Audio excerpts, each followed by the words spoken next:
दिलों को भर देगा खुशियों से और दूर कर देगा हर गम। जब सामने हो देगी मतंजन और सजी हो उस पर रंग बिरंगी चमचम। अस्सलामुअलैकुम मेरी किचन क्वींस। आज हम बनाएंगे एक शानदार और मज़ेदार मतंजन जो आपके दिल को खुशियों से भर देगा।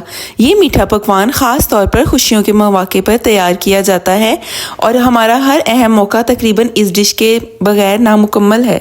ये एक इंतहाई मज़ेदार पकवान है और अगर आप इसको इस तरीके से बनाएंगे तो ना सिर्फ ये कि ये बिल्कुल परफेक्ट बनेगा बल्कि बहुत ही आसानी से भी बन जाएगा। सबसे पहले इस रंगारंग डिश को बनाने के लिए हमने घर में तैयार किया था खोया, और उसके बाद हम लोगों ने ले लिए कुछ मज़ेदार से अज्जा जिसमें गुलाब जामुन, चमचम, मेवा जात, चीनी, चावल और खोपरा शामिल हैं। आप ये देखिए ये कितने खूबसूरत लग रहे हैं बनने से पहले ही, तो सोचिए बनने के बाद ये कितने मज़ेदार हो जाएंगे। सबसे पहले हमने इस डिश का सबसे मेन इंग्रेडिएंट यानी कि चावल लिए। चावल मैंने यहाँ बासमती इस्तेमाल किए थे और उनको तकरीबन 20 मिनट के लिए भिगो दिया।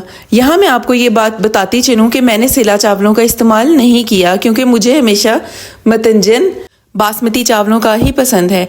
और यहाँ पर मैंने ले लिए थे गरम मसाले के कुछ अज्जा जिसमें शामिल है इलायची, दालचीनी, बादियान का फूल और लौंगे। चीनी मैंने यहाँ पर इस्तेमाल की है तकरीबन 1.5 किलो। ज़रदा रंग, केवड़ा एसेंस, मुख्तलिफ़ किस्म के रंग जो भी आपको पसंद हो, और मेवा जात भी वो जो ऑप्शनल है जो आप डालना चाहें। तो सबसे पहले एक देगची में हमने 3 से 4 टेबलस्पून ऑयल लिया और उसमें इलायची 7 से 8 दाने, आधा इंच का टुकड़ा दालचीनी का और 8 से 10 लौंगे डाली। उसके बाद हमने तकरीबन आधा कप पानी और 5 कप चीनी के शामिल कर दिए। पानी आपने यहाँ ज़्यादा नहीं डालना क्योंकि अक्सर लोग यही गलती करते हैं। और हमने जो 1.5 किलो चावल लिए थे और जिनको हमने भिगो लिया था उन्हें अच्छी तरह से हमने उबाल लिया था इस तरीके से कि वो एक कनी के रह जाएं। एक कनी के चावल जब रह गए तो हमने उनको छान कर साइड पर कर दिया और दूसरी तरफ जो शीरा हमने बनाया था उसमें मज़ीद 1 कप घी का शामिल किया। ये घी मैंने सादा ही लिया था जो नॉर्मल मार्केट में अवेलेबल होता है, और इस शीरे में अब मैंने अपनी पसंद के नट्स डाल दिए। जाहिर है एक कहावत है कि जितना गुड़ डालोगे उतना मीठा होगा, तो आप अपने पास जो नट्स जितने भी अवेलेबल हैं उसमें डाल सकते हैं। अब जब ये शीरा बनकर तैयार हो गया यानी इसमें चीनी अच्छे तरीके से मेल्ट हो गई, तो इसको थोड़ा सा ठंडा करके मैंने इसको डाल दिया उन चावलों के ऊपर। मैंने सारा शीरा इकट्ठा नहीं डाला था बल्कि पहले थोड़े से चावल डाले, उसके ऊपर शीरा डाला और फिर गरम चावल डाले और उसके ऊपर बाकी का शीरा भी डाल दिया ताकि चावल शीरे में अच्छी तरह डिप हो जाएं। तो यहाँ ये देखें चावल कितने खिले खिले हैं मगर ये अभी पूरी तरह से पके नहीं हैं, इनमें अभी एक कनी या दाना बाकी है। आप ये देखें इसको इस तरीके से मैंने चला लिया था और एक तरफ मैंने येलो फूड कलर या जर्दा रंग डाल दिया था, ग्रीन फूड कलर और पिंक फूड कलर इस तरीके से मैंने इसमें फैला दिया था। आप ये देखें आपने इसको फैला कर नहीं डालना, अगर आप इसको फैला कर डालेंगे ना तो सारे चावलों का रंग एक दूसरे के ऊपर चढ़ जाएगा और हमें वो बिल्कुल भी नहीं चाहिए। तो इस तरीके से आपने एक साइड पर करके डालना है। तो मैंने पानी में थोड़ा सा केवड़ा वाटर लिया था और वो इसके अंदर शामिल कर दिया था, और अशरफियाँ और होममेड खोया जो कि बनाना बहुत आसान है, और पहले गाजर के हलवे में मैं इसकी रेसिपी आपको दे चुकी हूँ।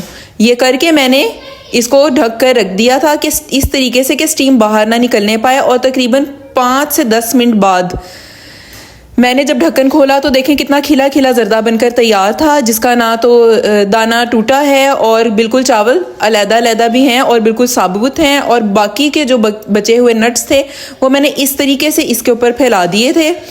तो ये देखें इसकी गार्निशिंग, आप यकीन जानिए कि ये जर्दा ना सिर्फ देखने में बल्कि खाने में भी इंतहाई जायकेदार है, और इसकी मेन खुशबू उठाते हैं वो डिफरेंट देगी मसाले जो कि मैंने आपको बताए हैं, और केवड़ा एसेंस। कुछ लोग ये डालना मुनासिब नहीं समझते मगर आप जिस तरीके से मैंने आपको बताया है इस तरीके से एक बार मतंजन बना कर देखें, यकीन जानिए ढक्कन खोलते ही पूरे घर में खुशबू फैल जाएगी। इसको मज़ीद बेहतर बनाने के लिए मैंने इसके ऊपर नारियल का बुरादा या कोकोनट पाउडर छिड़क दिया था जो कि बाज़ार में बहुत ही बासानी दस्तयाब होता है। चमचम और गुलाब जामुन आप अपनी पसंद के ले सकते हैं, लेकिन आप इसमें ज़रूर शामिल करें क्योंकि असल जो देगी मतंजन होता है वो इन चमचमों के बगैर नामुकम्मल है, और साथ ही इसकी खूबसूरती और जायके को बहुत ज़्यादा भी बढ़ा देता है। आप ये देखें इस तरीके से इसकी फ़ाइनल लुक, उबले हुए अंडे, मिक्स नट्स खोपरा पाउडर, खोपरे की काशें और मिक्स मिठाई और अशरफियों के साथ जब चांदी का वर्क लगाया था तो ये किसी सजी हुई दुल्हन से कम नहीं लग रहा था। और यकीन जाने कि ये इस रेसिपी से अगर आप बनाएंगे बहुत परफेक्ट और बहुत मज़ेदार बनेगा।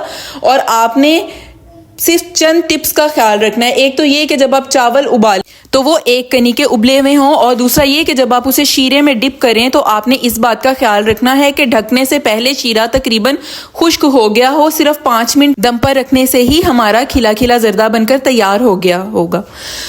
आप यकीन करें कि आज की रेसिपी जो मैंने आपको बताई है बहुत ही परफेक्ट और मज़ेदार बनकर तैयार होगी, लेकिन उसके लिए आपको इस वीडियो को अच्छी तरह देखकर रेसिपी को इन्हीं पॉइंट्स और टिप्स के साथ बनाना होगा। अगर आपको ये रेसिपी पसंद आई हो तो प्लीज़ लाइक, शेयर और कमेंट करना मत भूलिएगा। अल्लाह हाफिज़।